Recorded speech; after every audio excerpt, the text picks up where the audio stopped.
आज हरियाणा राज्य कमेटी भारतीय कम्युनिस्ट पार्टी मार्क्सवादी की राज्य कमेटी की बैठक हुई है।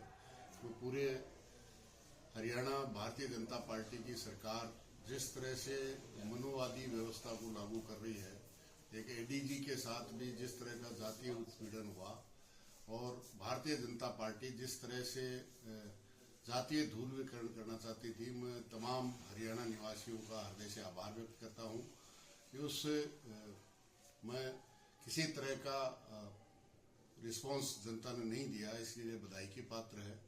और जिस तरह से महिलाओं पे, दलितों पे और अत्याचार बढ़ रहे हैं, जो मनुस्मृति को लागू करना चाहते हैं, देश के संविधान को धत बताकर उसमें आगे से आगे बढ़ रहे हैं। डबल इंजन की सरकार जिस तरह से देश के संविधान को, वंचित शोषित को प्रताड़ित कर रही है, मैं समझता हूँ ये अपने आप में पूरे देश में बहुत ही जघन्य कांड है।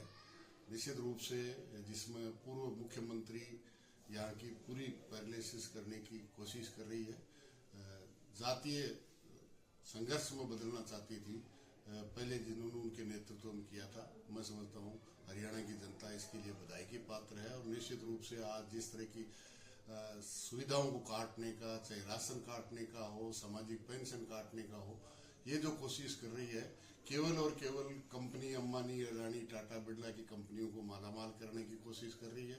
हर तरह से उनको छूट दे रही है। और दूसरी तरफ बांटो, लूटो, राज करो की नीति जो अंग्रेजों की नीति थी, उस पर भारतीय जनता पार्टी की डबल इंजन की सरकार ये कर रही है। निश्चित रूप से इसका जवाब हरियाणा की जनता ने दिया है, वो बधाई की पात्र है और निश्चित रूप से जनता के आंदोलनों को आगे बढ़ाएगी। अभी जिस तरह से अतिवृष्टि हुई है, जिसमें हरियाणा में और पंजाब में भयंकर, हिमाचल, उत्तराखंड में जो जल पुलाव का हुआ है, उसमें डबल इंजन की सरकार के बाद भी किसानों की जो फसलें नष्ट हुई है, उसका मुआवजा नाम मात्र का घोषित किया और वो भी दे नहीं रहे हैं।